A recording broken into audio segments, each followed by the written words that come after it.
Olá, seja bem-vindo a mais um Falas Livres, uma jornada pessoal. Se você está me ouvindo, eu lhe agradeço e lhe peço, curta, comente ou compartilhe este vídeo. Aproveite este espaço de escuta do humano, do vivido, sem precisar se preocupar com pré-julgamentos, é claro. Pois a psicanálise simples, ela não é assim. E eu também não sou assim. Obrigado e vamos lá então? Então a questão 2. Autismo não é um defeito, é um jeito de ser. Minha resposta. Ora, é simples de se ver, mas antes deixo claro que não falarei em defeito só para agradar a uns ou para tomar partido de outros, ou até para fazer média com a narrativa do defeito que vira qualidade pedagógica ou ética.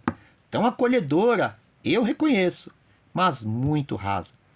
Pois eu sei e eu sinto que há muito sofrimento no autismo, sempre com A maiúsculo, como já expliquei em vídeo anterior. Mas sei também que o sofrimento é tanto consequência do processo da vida, como manifestação do desenvolvimento progressivo ou regressivo do sujeito em direção ao ser. De todo sujeito, não só do autista. Autismo não é um defeito, pois, para a psicanálise simples, não há um padrão ontológico único de subjetividade. E explico. Talvez você já tenha se sentido deslocado numa conversa simples. Isso não é falta de esforço comunicativo ou falta de educação da sua parte. O seu interior interage com essa conversa, com o meio ambiente, meio circundante exterior, meio ambiente circundante exterior, e com as pessoas que conversam, manifestando como o seu jeito de ser interpreta essa conversa. Você pode responder ou não à conversa.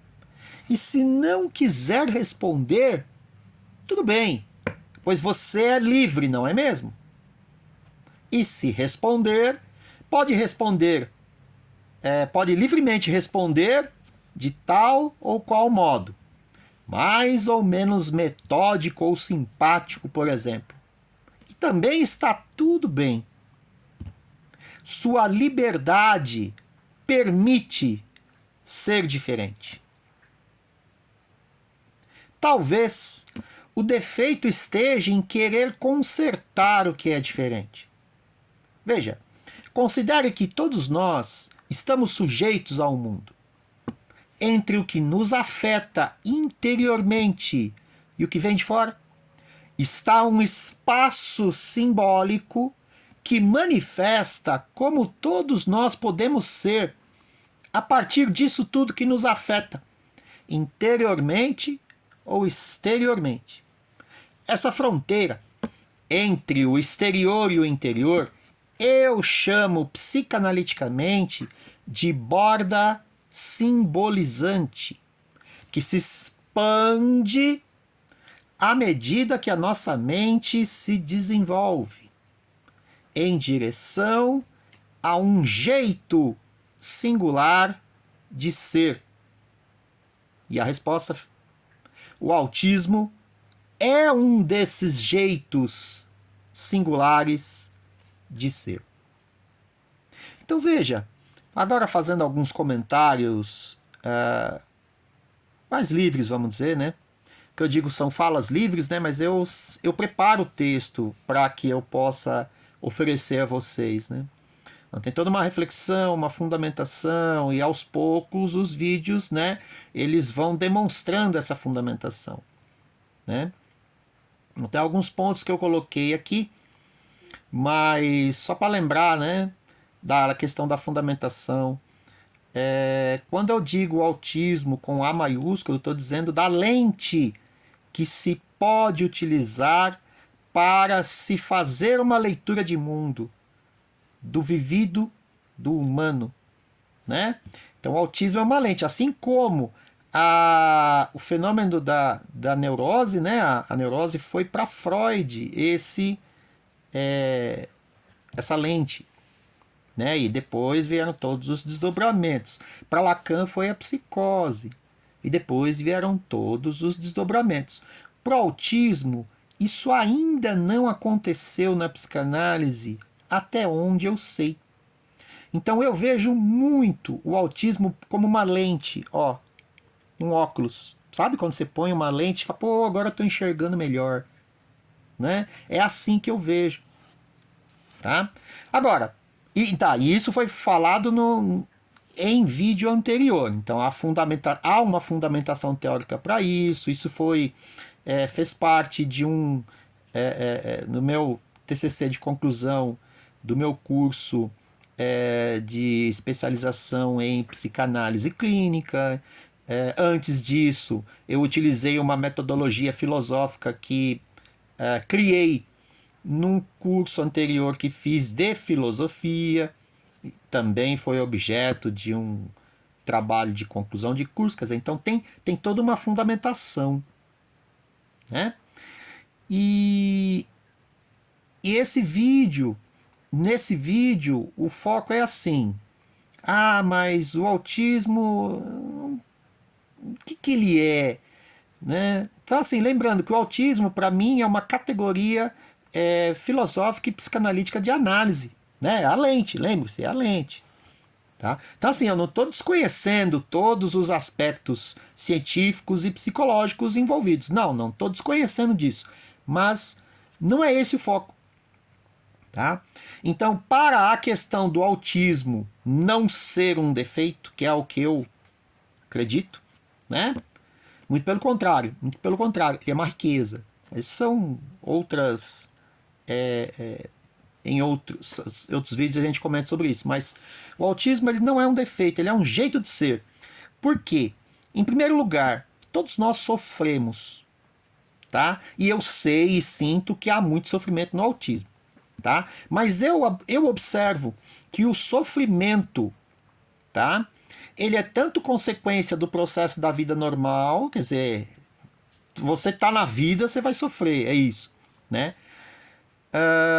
Como manifestação do desenvolvimento do sujeito em direção ao ser, é isso que eu quero dizer. E esse desenvolvimento ele pode ser progressivo ou regressivo. Tá? Na minha leitura, apoiado um pouco numa psicanalista chamada Melanie Klein, mas não somente, né? Quando há a progressão do sujeito em direção ao ser, é porque ele está se desenvolvendo, ele está em um processo cada vez maior de aceitação dos objetos e daquilo e da afetação desses objetos na sua mente e na sua psique, tá? Ora, mas esses objetos eles podem essa afetação pode ser tanto exterior, né, como interior, quer dizer, pode ser a fome, pode ser a sede, pode ser algum desejo, né, a falta de algo que lhe apeteceu em algum momento, percebe? Então, assim, o sofrimento ele está posto, né? Não só por caso do autista. No caso dos autistas, né? No caso do autismo, né? Mas eu afirmo que a questão de você falar assim, mas autista é um defeito, não é não. Não é não. Aí vem a minha resposta. Tá? Não é só minha, de outros autores também falam isso, mas talvez o defeito esteja em querer consertar o que é diferente. Aí que tá o nó. Né? Que raio é esse de consertar? Aceita do jeito que a pessoa é. Ou melhor ainda, olhe para você. Aceite-se do jeito que você é. E a partir da aceitação de você, da forma como é, né? Você pode aceitar o outro da forma que o outro é. E aí vocês vão dialogando. Tá? como que é essa manifestação dessa aceitação? Bom, você tem o interior, então pensa assim, ó. Você tem o interior e o exterior. Entre o interior e o exterior há uma borda, que é aqui no meio, tá? Essa borda eu chamo de borda simbolizante. Ela é um espaço simbólico que demonstra, que manifesta como todos nós podemos ser a partir de tudo que nos afeta. Então, assim, o que é essa borda? É aquilo que nós, o nosso corpo, manifesta, a nossa mente manifesta para os outros. Tá, mas essas manifestações podem ser o quê? Sinestésicas do corpo, né? Elas podem ser verbais, elas podem ser dramáticas, né? Assim, né? Quando o pessoal faz coraçãozinho, essas coisas, pode ser dramáticas, assim. O que eu quero dizer é o seguinte: elas sempre são simbólicas, mas elas não são somente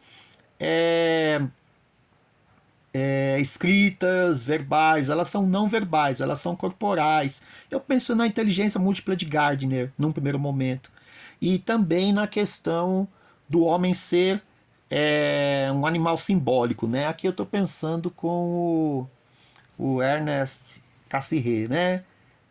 Que ele diz assim, né? Deveríamos definir o homem como animal simbólico e não como animal racional. Eu já acho que o homem ele é as duas coisas, mas aí ele evolui, né? E aí a evolução do homem é exatamente a manifestação dessa borda simbolizante. Simples. Então vamos supor, se você está sofrendo, você somatizou. Se você psicossomatizou no corpo, seu corpo está manifestando essa borda simbolizante, né? Mas com dor. Né? Eu não estou tirando a questão da dor, mas existe, né? Essa dor ela pode ser maior ou menor, né? E ela vai a partir, na minha leitura, da nossa expansão da borda simbolizante, à medida que a nossa mente se desenvolve. Não é o corpo. Então eu acho que essa é a principal. Tudo começa no corpo. Eu não estou dizendo que o corpo não é importante, tá? Ou não é primário, vamos dizer assim. Mas de início, todos nós estamos sujeitos a tudo que nos acontece no corpo, e aí isso nos afeta, e daí vem toda a psicanálise desde o Freud, no mínimo, tá? A questão é, nós vamos ficar só nisso? Ou a gente vai avançar, ou a gente vai progredir, ou a gente vai evoluir, ou a gente vai se desenvolver a nossa mente, os nossos potenciais, né? Nós vamos fazer isso? Ou vamos ficar à deriva?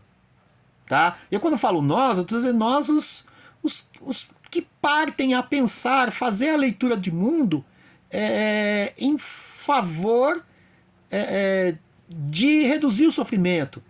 Porque se eu considerar que não tem jeito mesmo, nós estamos todos no mundo sujeitos a esse sofrimento, então acabou. Mas não acabou. Né? A gente evolui do sujeito que nós estamos ao mundo ao ser que nós podemos ser. E arrisco com Kant, devemos ser. Nós devemos ser. O autismo é um desses jeitos singulares de ser. Nós vamos trabalhar melhor essa ideia com a questão da imutabilidade e da solidão autística de Kanner. Né? Esses dois aspectos, né, trabalhados em conjunto é o que vão fazer a lente, mas isso é para próximos vídeos. Pessoal, esse vídeo ficou um pouquinho longo, então acho que vou encerrar essa jornada pessoal. Lembrem-se, eu falo, são falas livres, vocês podem curtir, compartilhar, comentar, acho isso importante, né? Mas sempre parte de mim, né? Então é uma jornada pessoal. Lembre-se do Carl Sagan lá, da série Cosmos, é muito bacana, né? Faz a gente lembrar de tempos idos. Então vamos encerrar, né? Então assim, respondendo, né? O autismo é um jeito singular de ser, um dos, tá? Para encerrar, há sentido no seu jeito de ser. Vamos pensar nisso juntos? Sou o professor Augusto César, psicopedagogo, filósofo e psicanalista. Eu agradeço pelo seu jeito de ser e lhe aguardo num próximo vídeo. Fique com Deus e sucesso a todos nós.